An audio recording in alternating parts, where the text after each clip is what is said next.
Hi, welcome back to Little Big Wins. This is my little online presence podcast where I express things that are really the world does not see as super important. They're just little.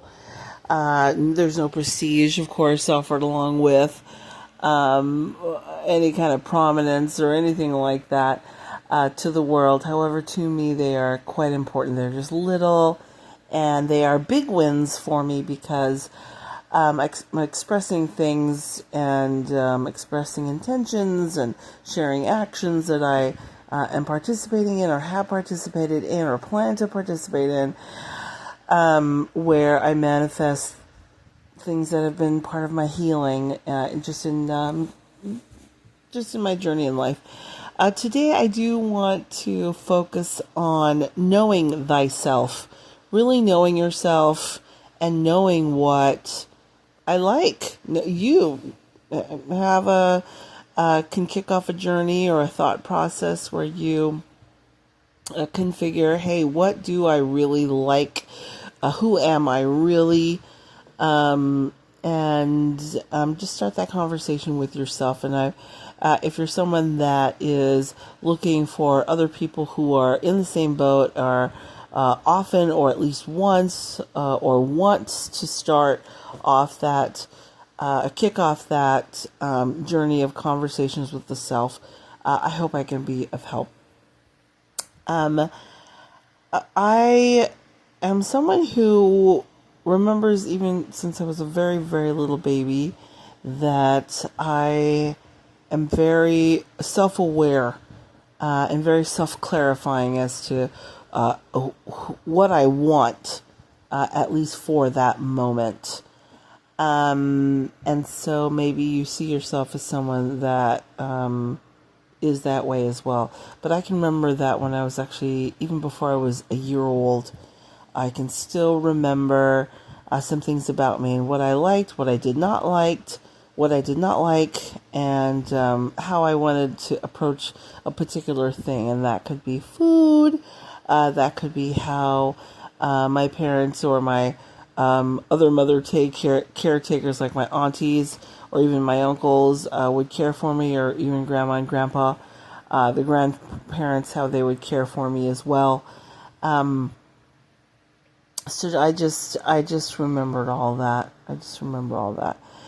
And maybe you're someone that is the same way too. You have glimpses still locked into your memory with clarity of how you were, and you realize it's not something that self-clarifying or self-awareness of knowing who you really are and what you really want and how you want a particular thing is not something that developed maybe in your teen years. Maybe you actually have always been this type of soul. I feel I have. So that's actually another example of self-clarifying and self-awareness is just knowing. I know that ever since I can remember from my days as a baby, that I can be very particular about how I like things and how I want things. I just think I like things just so. And I also want to say that, yeah, I could be flexible as well, but I still want a say in things having to do with me, even if I later negate it, or I would like the access to be able to just have the space to be able to express that just as best as I can. I'm going to cite more examples as part of the core vehicle of this discussion or conversation for this topic about knowing thyself and knowing what you want. Okay, so fast forward to when I was a preteen. I started to understand further and more, not that it was the first time it had hit me, but I realized that I do not share the same fashion sense as my mother. And it's really, a side note, it's a really ironic thing that I bring up fashion because right now in my life I actually do not dress up as fancy schmancy or as planned out as I used to, nor as I imagine myself reviving soon in my wardrobe. I'm really more drab and really chilled, chillaxed, and I'm very happy to be in yoga pants all day, or sweatpants all day. It's just, or just a really lovely summer dress, when the weather allows it, and just be really chill. Even wearing flip flops, that's kind of my ultimate go-to shoe. When it's not winter, of course. Well, anyway, I do not like my mother's fashion sense, and she does not like mine. And so in my preteen years is where I really had, let's say, temporary form of resentment and some sadness and some aversion to her not allowing me to manifest and follow through and create fashions that I personally liked or even experimented together with me. Please know I do not have like an ongoing resentment towards her not helping me develop a particular type of creativity over that, because I got over that and eventually I grew up and I had my own fashion sense for a while, and I dressed the way I wanted, how I wanted, when I wanted. So that was that. If I had any resentment, it was not long term. In fact, I, as part of my self-awareness, I'm almost grateful that I did not have the luxury of having all these accoutrements readily available at my fingertips and dressing the way I want and however I wanted. Because my mother and father, of course, were teaching me other things. Number one, that even though I may have a different idea from my mother and father in any particular subject, in this case fashion, they were trying to teach me something else, that there is respect to be had and nurtured and developed in a home. So that children, myself included at that age, did not take the liberties of putting the adults in the house in check. That's just not something we did. So I was grateful for that. And was also grateful for my parents who worked so hard to provide for us those years. And of course the other years before and the years after, of course, when I was still living at home. They were teaching me other things besides fashion sense, obviously. They were teaching me how to enjoy chores, and which I hated at the time. Who does that? However, over time, I have come to love chores, which is something, another self-clarifying thing that I would also like to discuss later, which I actually partly parlayed into one or several of my businesses. Anyways, and so I did realize and clarify that just my sense of how to put clothing on and then color blocking, and it's just really different from my mom's. And I, to this day, we do not share the same fashion sense. She likes what she likes and I like what I like. She doesn't like at all what I like, even when I am dressed up. And I feel the same towards her. But that's okay, because, I have my, and when I want to, I can dress the way I want when I am dressed up. Otherwise, of course, I'm just kind of in a lava or sarong or a pareo or some house dress or sweatpants or something really just dressed down, which, by the way, she does not like either. Well, anyway, so that's another example of me knowing that I have. I know myself even when it comes to like what to wear and what I would like to wear.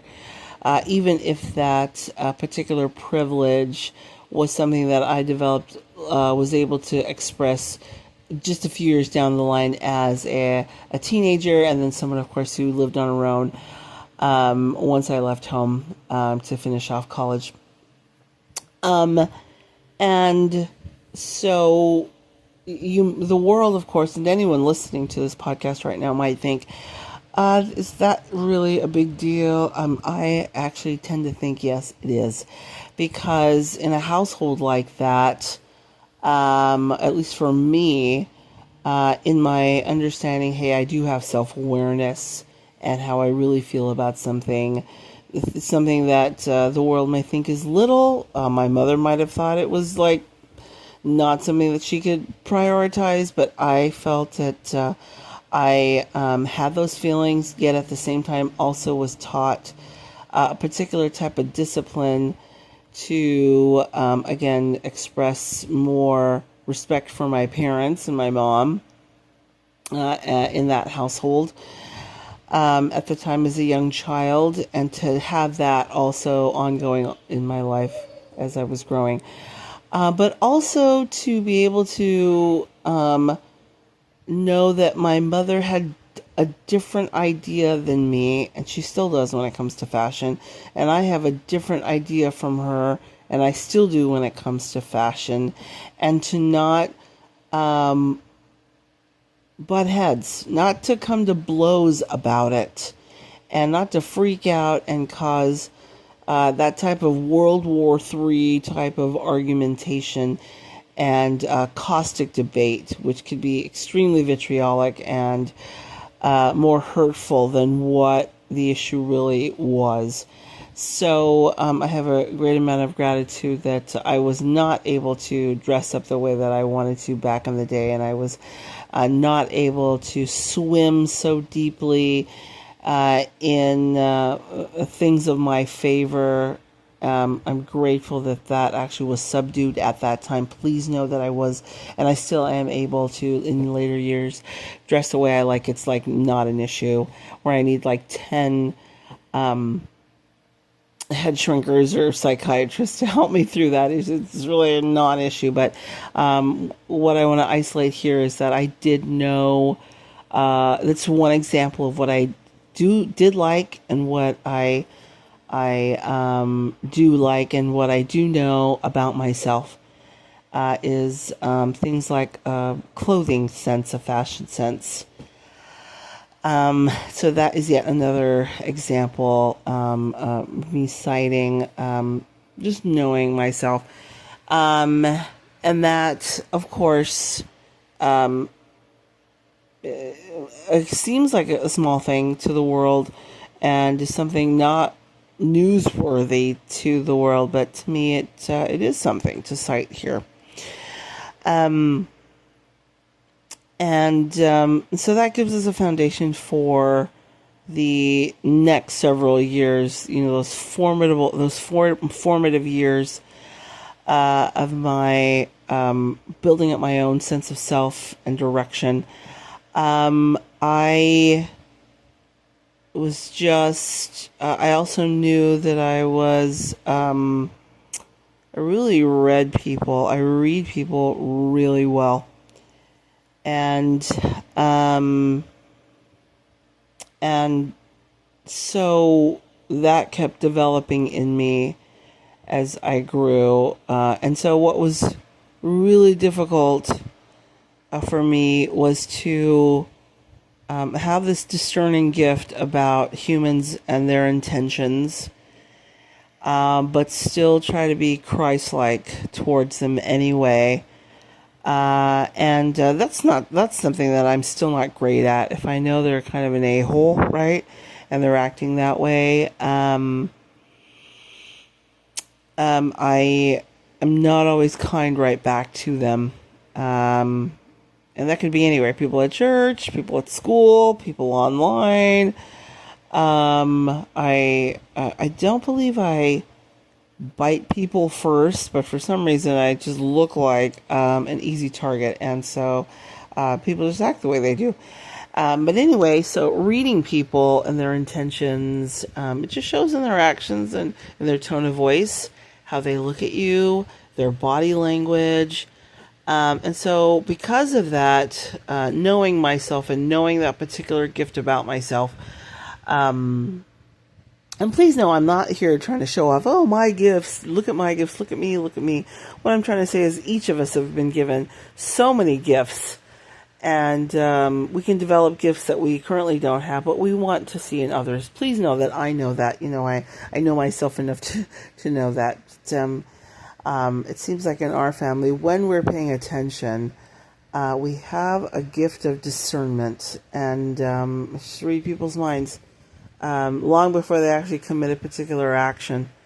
And my mind doesn't even have to work to assess someone's recent historical actions. It just does it for me, and then I'm told, hey, this is what you should expect about people.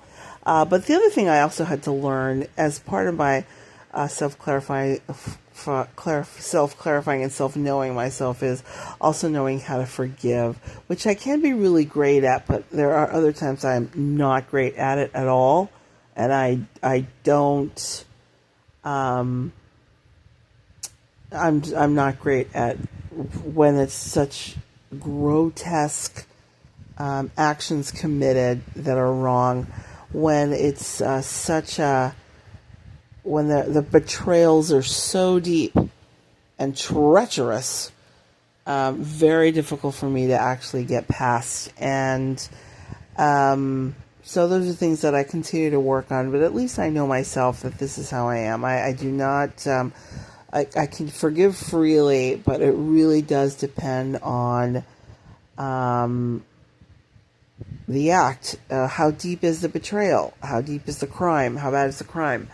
That type of thing. And I also know myself enough that I'm not going to beat myself up over it. Not going to. These things were committed. I personally do not feel safe around people who commit these actions. And I just bounce basically. And yeah, and reading people over time does help me understand that there are particular points of loyalty that I really do seek out for close friendships. And thankfully, I have found many wonderful people to be really close with in life, and I still am really close with them and offer them that same equal level of loyalty towards them. It's just wonderful. And that there are people that do allow me that freedom of being picky because I read them well. Then there are people, of course, where the mind reading, that it's a little bit of ESP, I think, maybe, that I have as well in that discernment gift, is I see that people change. They were not the same 25 years ago when they were just jerk-offs. But they are different for one reason or another, and then it's easier for me to re-engage with them, and then it's fine. It really is, of course, until something happens and they choose differently and out of step with respecting loyalty lines, of course, that type of thing. Another thing in my post-preteen years and into my teen years as well, was my boy craziness. I would probably say, of course, since I was very, very young, maybe even as a baby, just so enamored with boys. I was just boy crazy, and I just think guys they're so hot. They're just really hot, and I enjoy available men who I find who are physically attractive, if they give me attention, I enjoy it. And it doesn't have to even be serious attention, or anything. I just love commingling and appropriately fraternizing, of course, and just enjoying each other's attraction. And that's something I've always loved about myself. And I gotta say, most ladies and gal pals that I've had, a lot of them do not have an appreciation for men the way that I do. I don't fling myself physically, obviously. I'm not the town bike where everyone's had a ride. It's really not. I don't conduct myself that way. I do have a personal code of ethics and morals, for the most part, with chastity and keeping those laws. But I sure love the companionship of really just hot guys. And that'll be really handy in the later part of this podcast. But it's also a way of me expressing that the world may not want to hear that, and nor should they care that I have boy crazy tendencies. I'm still really attracted to very beautiful men. But at the same time, I'm really glad I have those attractions to men. And the other part to that is my attractions are so strong and so significant that I have to pretend like I don't notice hot guys all the time in a room. I really have to pretend that I have to pretend that maybe I don't have a crush on you, but I really do. And why am I doing that? Because I know myself. I'm trying to read who they are as people, and as hot as they are, and as deep as my crush could be towards them, these hot guys. I'm also often reading, but they're kind of jerk-offs. And so I don't want to give them the benefit of knowing that, hey, I might lean your way as far as interest goes.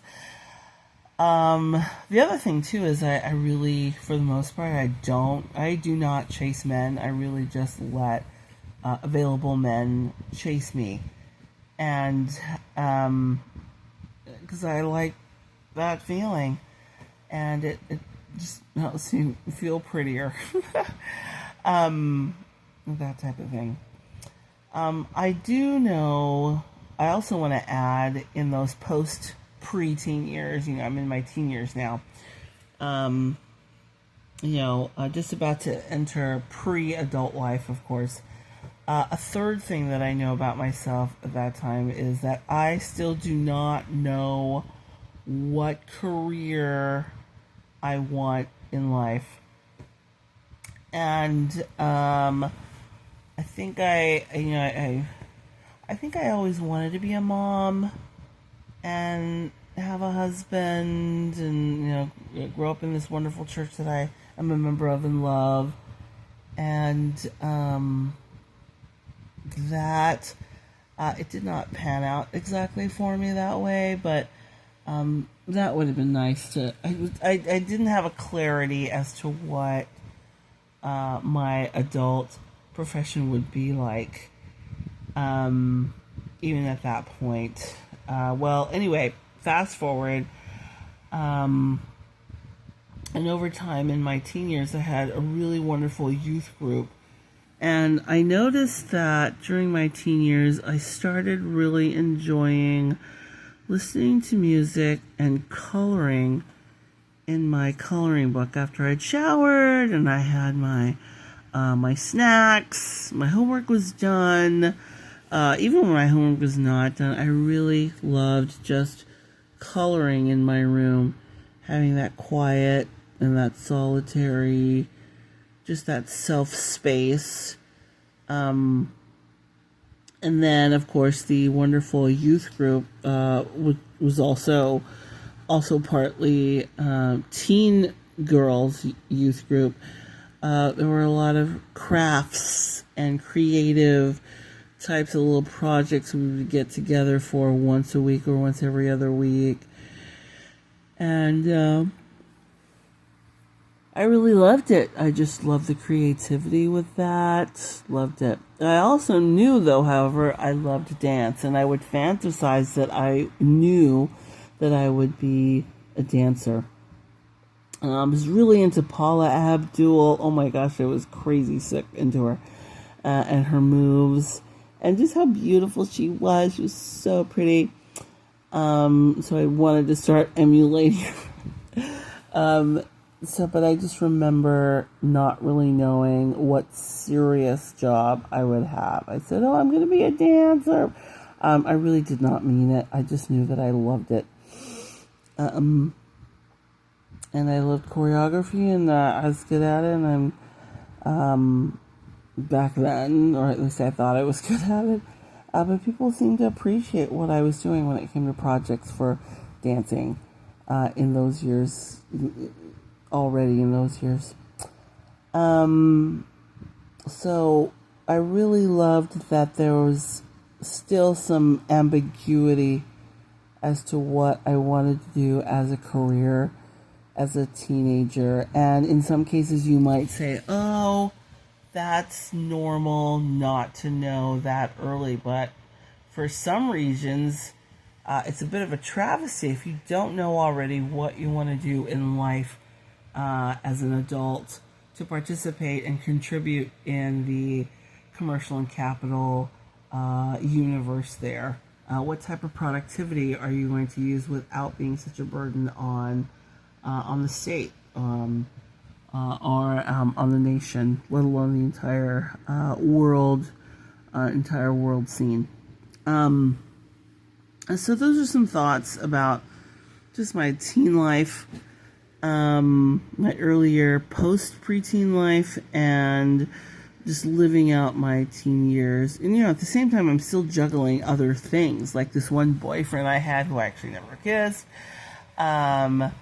which is so scary because I believe if I let him kiss me once, I would just be in a lot of hot and heavy trouble.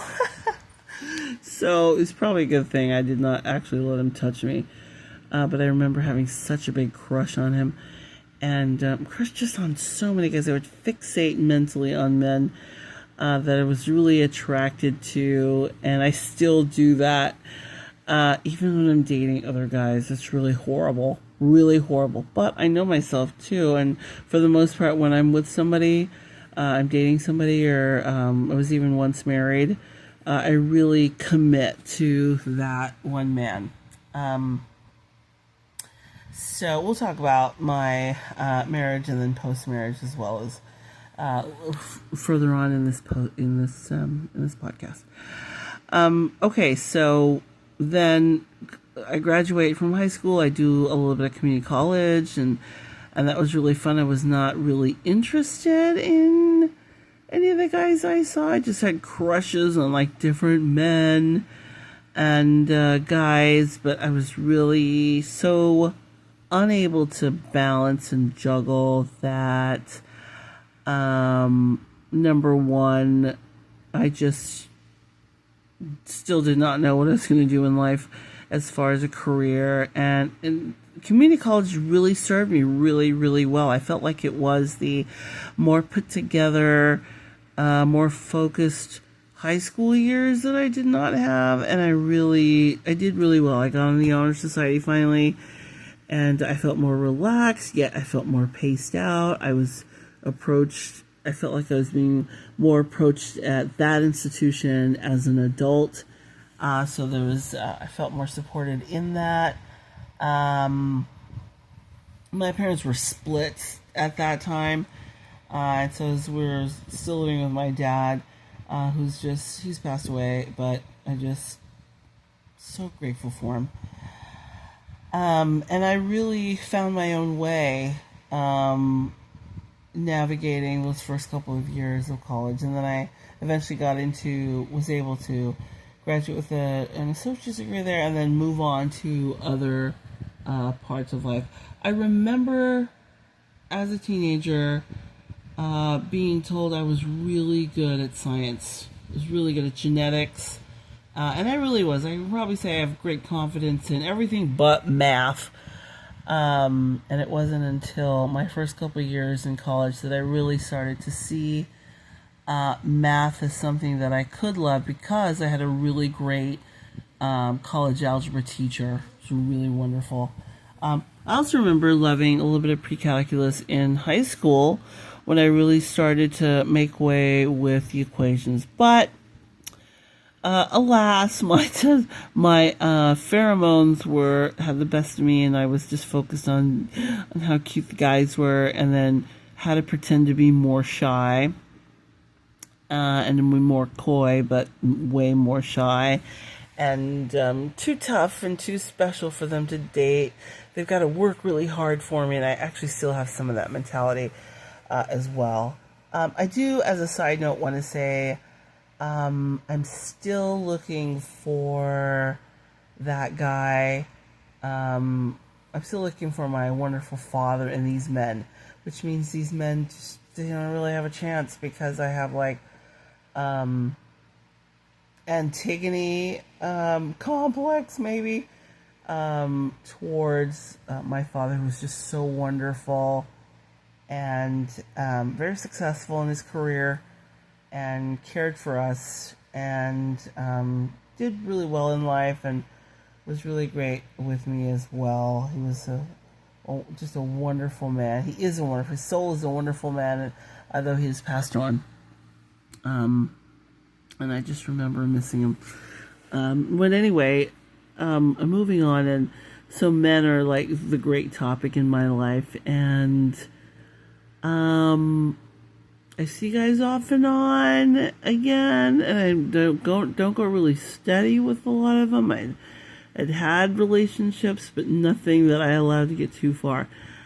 And then I was at BYU Hawaii, and great slew of men. I think they just did not understand me. I think the talk around that came back to me was I was maybe too intimidating. I don't think I was one of the prettiest girls either. I did become at that point so fixated on what I would like in a man that anything outside of that showed up to ask me out or wanted to hang out, I was like, eh.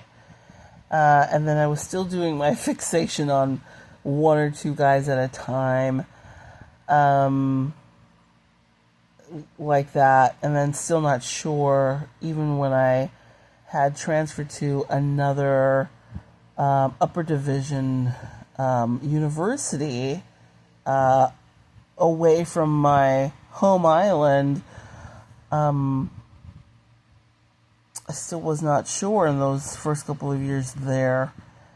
And I'm glad that I hope those who are listening here can see that I knew myself enough to know that I still did not know with exactness what my career would be in life still. So I'm conveying to you that if you are at that point also sometime in your life, it does not have to be the same time frame as mine or the age frame as mine, but you are not alone in that.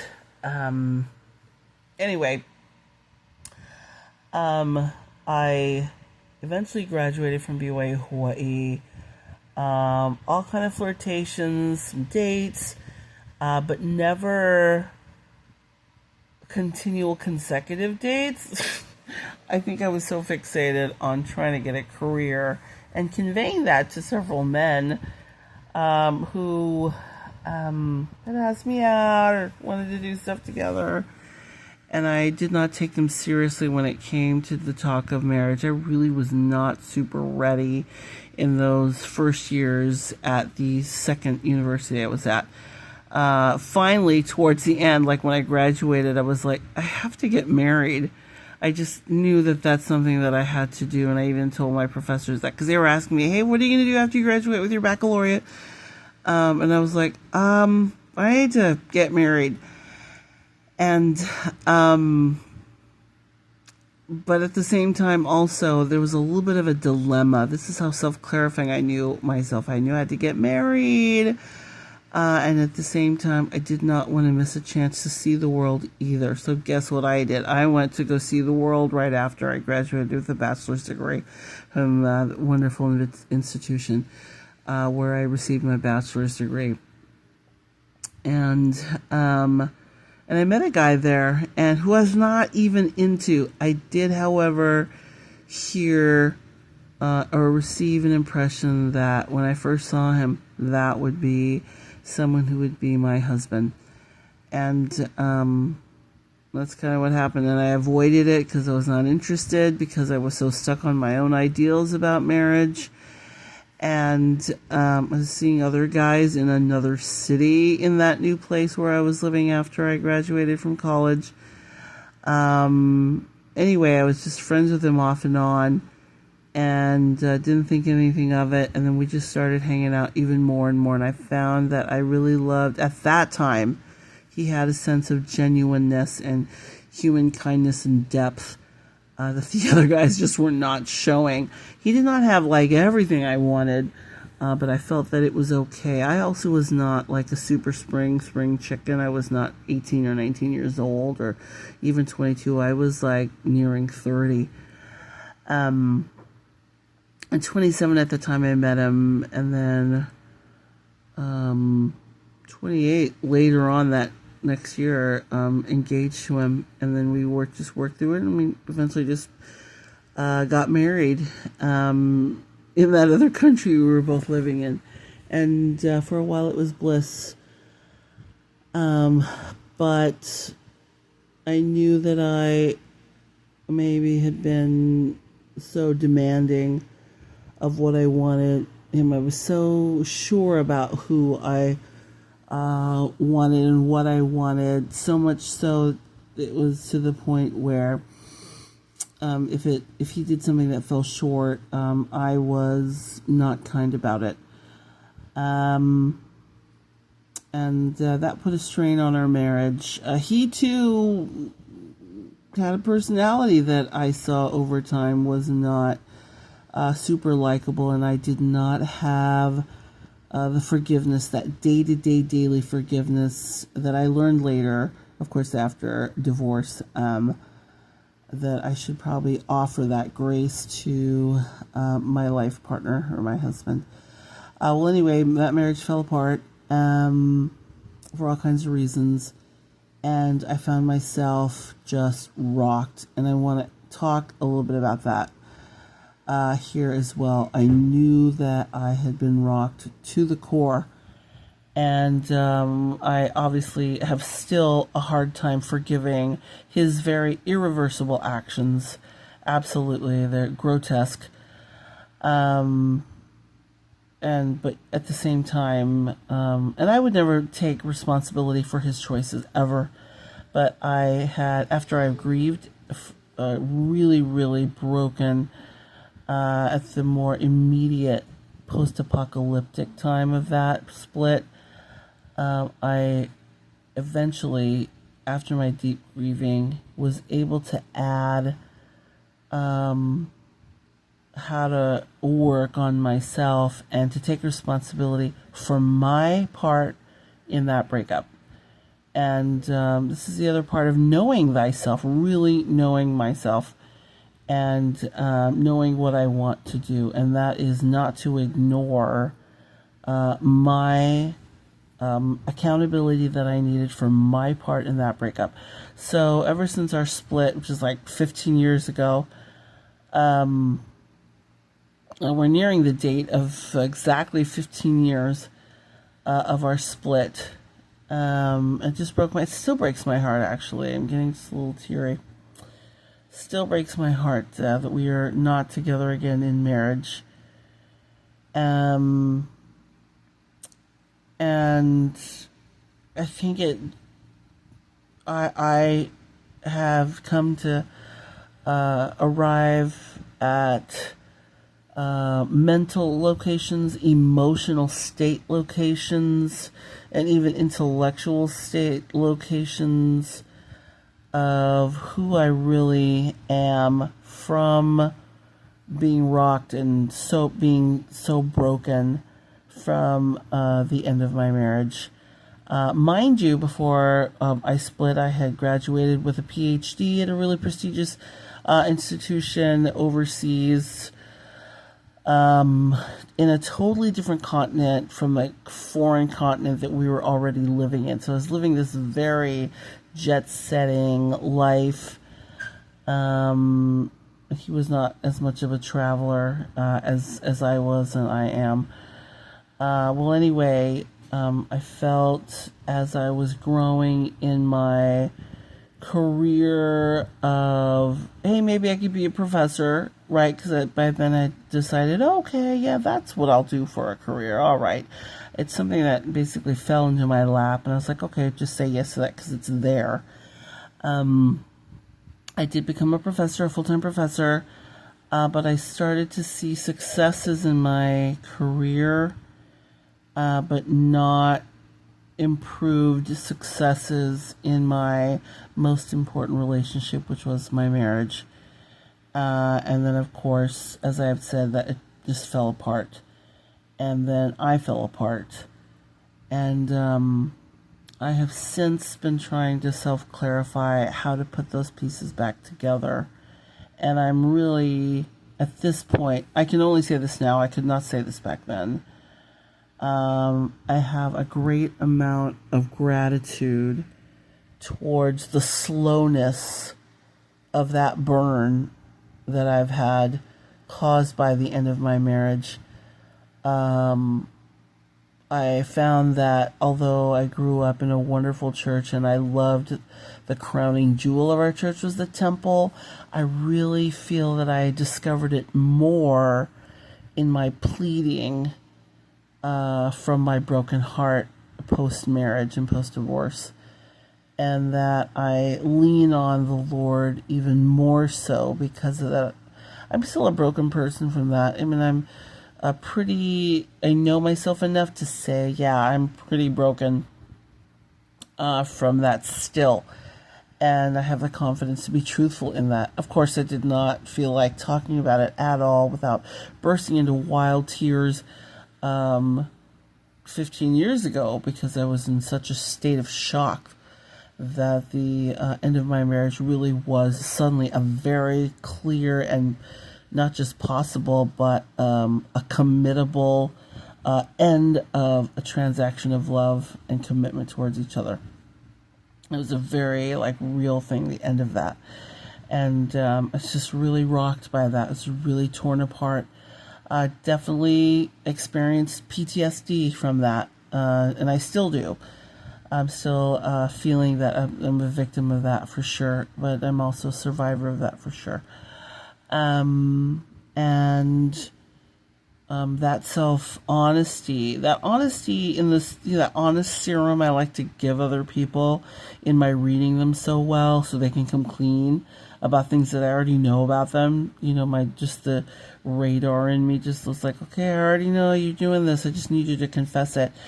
I needed to give to myself and do a self-honesty serum on myself.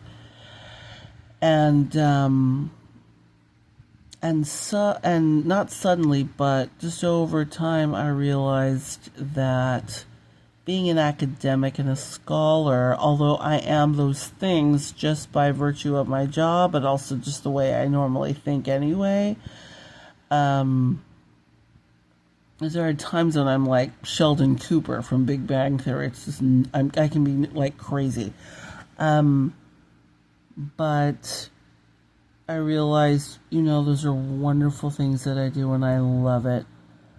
But in this time frame of coming to Jesus and all these years in being after such a horrific breakup and my sadness and my just feeling down, the whole PTSD gave me a realization that I was still that girl little girl, that teenage girl, happy to do coloring with crayons and to do creative hands-on crafts and to do just creative, quiet things around a house. And of course, I love traveling, but I also chose not to travel and jet set as much.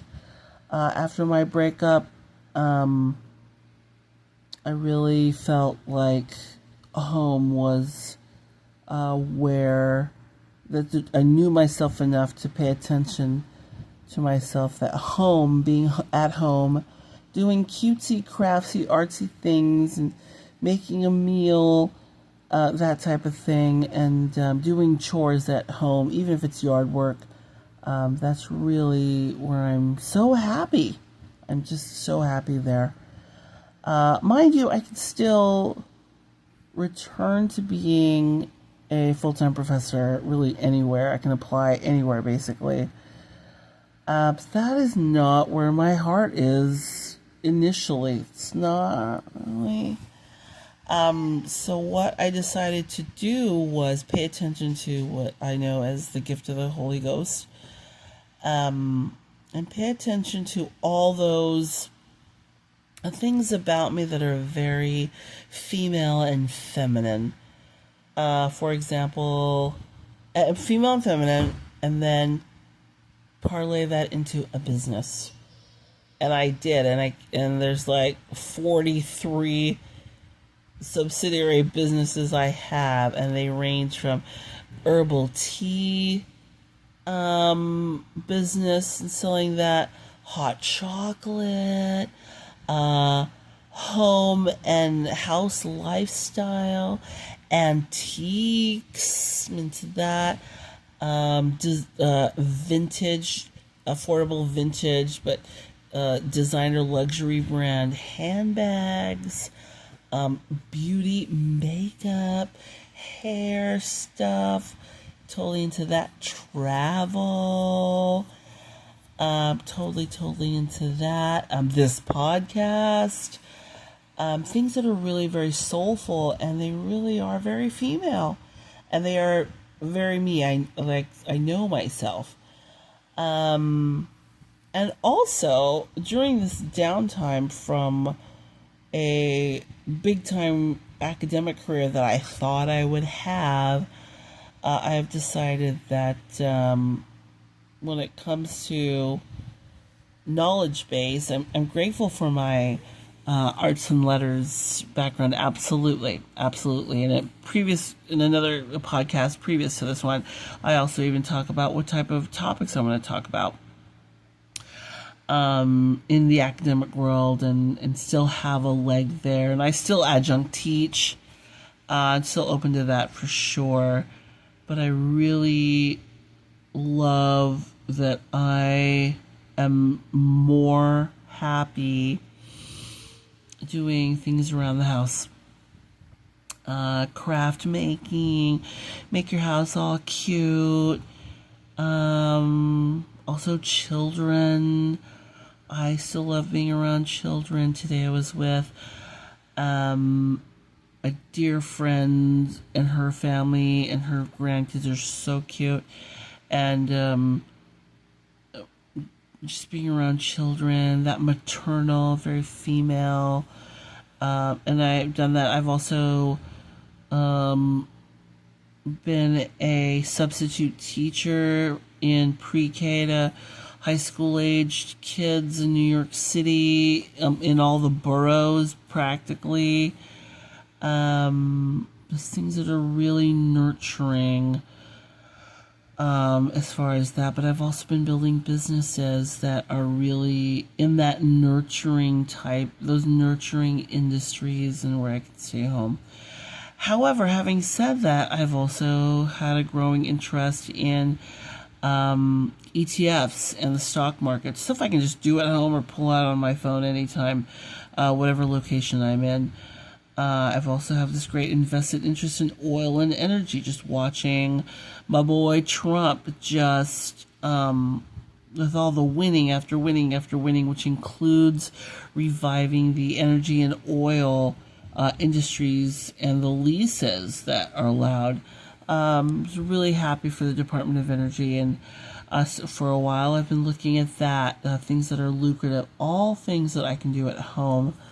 Another business I do is graphic design, stuff I can do at just those creative juices that I can use, and I have parlayed into a business. And so with that, I feel that I've always known myself and been self-clarified. I feel like because of that tragedy, I was super sad. I didn't want to think about anything else but just to be sad, of course, for a while. And of course, eventually had to be responsible for a while for my part in that breakup, the breakup of that marriage. I also had a chance to be self-clarifying as to what I would really more genuinely, more self-authentically would like to do for a career. And here I am at age 52. I'm just about to cross that finish line, and I'm going to tell you specifically where I am with that. So I got all these businesses lined up. They're really subsidiaries. I just have this little parent company, and then in that are all these interests that I have. In each of these interests, it's not all my interests, but a lot of my interests. Each of these interests are now businesses, and as I said, they're just different niches that I've got into, and I've set it up online, and I've had some sales as well. I even do, anyway, just all kinds of really fun things that I could do, and eventually will sell. But these are the types of home freedom businesses I could do without leaving the house. And I felt that my Heavenly Father had helped me clarify that in when I made these businesses. I do have to say that in my consecutive attendance of a temple, more so in the aftermath of my divorce versus before my marriage broke up, that's when all these creative, clarifying directions for my businesses started to formulate. And so within the last 3 years, I've actually built it.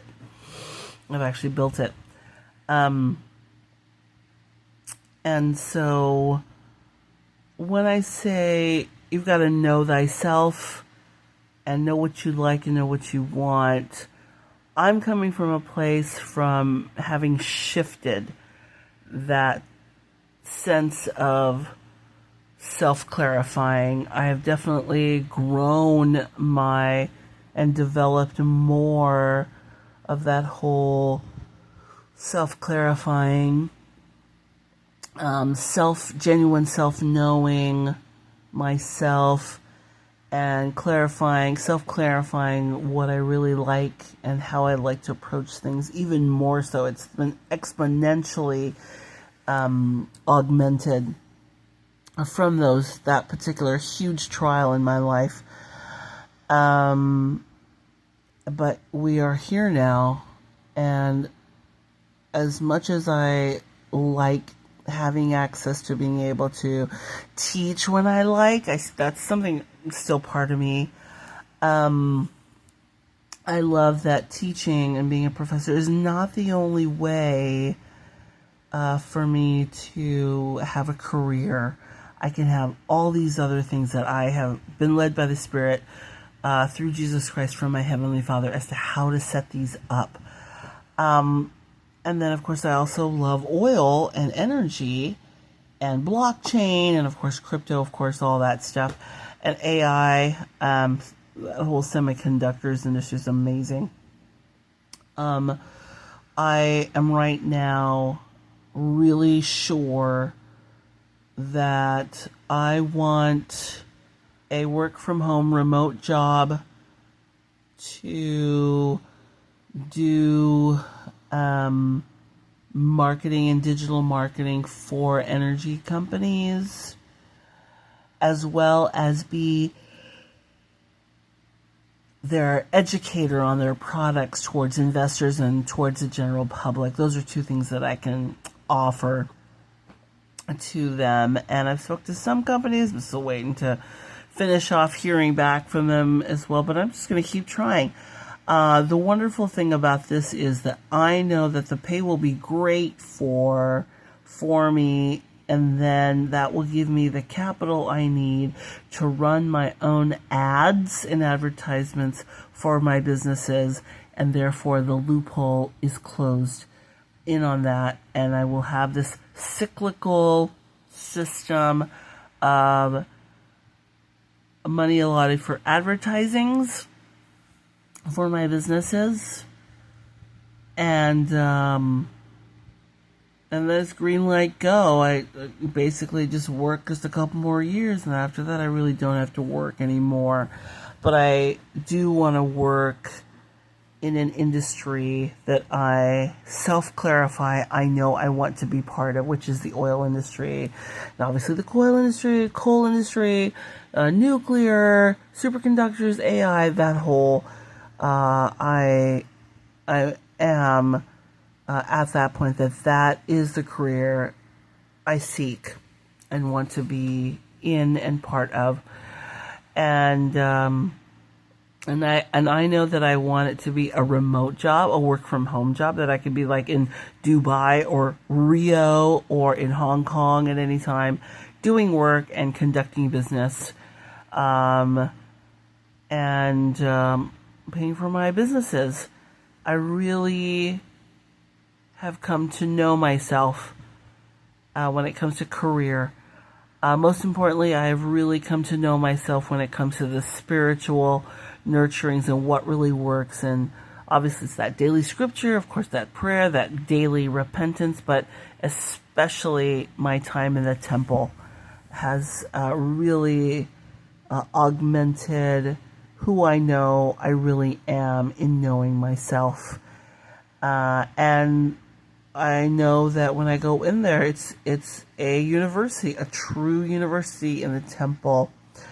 I do know that once I get a wonderful job offer or a contract with oil companies or within that oil industry, which I feel will happen soon, I can also, and I will also be able to publish the intellectual and scholarly publications I would like, with serious scholarship and serious academics based on the temple, and just my own perspective on that as a contribution, and in that I'm really able to say that I have gone through the thick and thin. Look, I'm not special. I'm just like anyone else who's gone through the thick and thin before they've actually had a realization and a self-realization, so they can have a self-declaration of what they really want and who they are and how they really like things or want things in their own personal life. I also want to say that along with my struggles, but even before I struggled, I really feel it was important that I learned how to exercise, that no matter what I was experiencing in life, good or bad, highs or lows or somewhere in between, that I still maintain kindness and more mercy to other people. I have actually become more compassionate towards people that are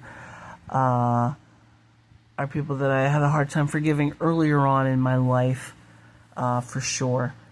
And my own suffering has triggered that, has prompted me to learn more about how to be more kind and more Christ-like and be more efficient in compassion, just in that aloha way, absolutely. And I feel like I've always been a kind and nice person, but when it comes to like internally really cleaning myself, cleaning the internal house on the emotions on that, I have also gained a greater compassion in that way. Still working on things, but I feel different now than I did when I was a teenager, and I was able to read people's minds and whatever, and I was not as forgiving. in other people's different approaches to life, or if they seem that they were not quite aligned with how I think something should be done. So I have learned a great many things in that, and I'm so grateful that right now my focus is on landing that dream work from home job in the industry that I want. Right now, that is my focus. Although, bonus, I have been looking at what types of apartments I want in New York City. I feel like I will be living there for the rest of my days, probably the next 50 years. So help me, Heavenly Father, for living that much longer. And I know what kind of building I want to live in. I know what size apartment I prefer. I know what price range. I know exactly the neighborhood I'm looking at it in. I know what amenities. I know that I want an elevator as well. These things might seem little and insignificant to the world because, like, who cares about that? But I care about that. And thinking through these things towards knowing myself and knowing what I like and what I prefer they really help me towards my healing. And I clearly could not have done this without the help and assistance of my Heavenly Father through His Son Jesus Christ and the atonement, and influencing me through the gift of the Holy Ghost. Absolutely. I certainly also could not have done it without family and friends that I consider friends. I'm not alone in my healing. Everyone is alongside me. Just so wonderful. And so I also want to express gratitude towards that. But if you are in some way experiencing a difficulty locating how to know thyself better and knowing what you like and having the confidence in knowing things with a better certainty, God willing, of course. I hope my episode today is something that you found resourceful and helpful for you in your life. Thank you so much for listening, and we'll see you again on Little Big Wins.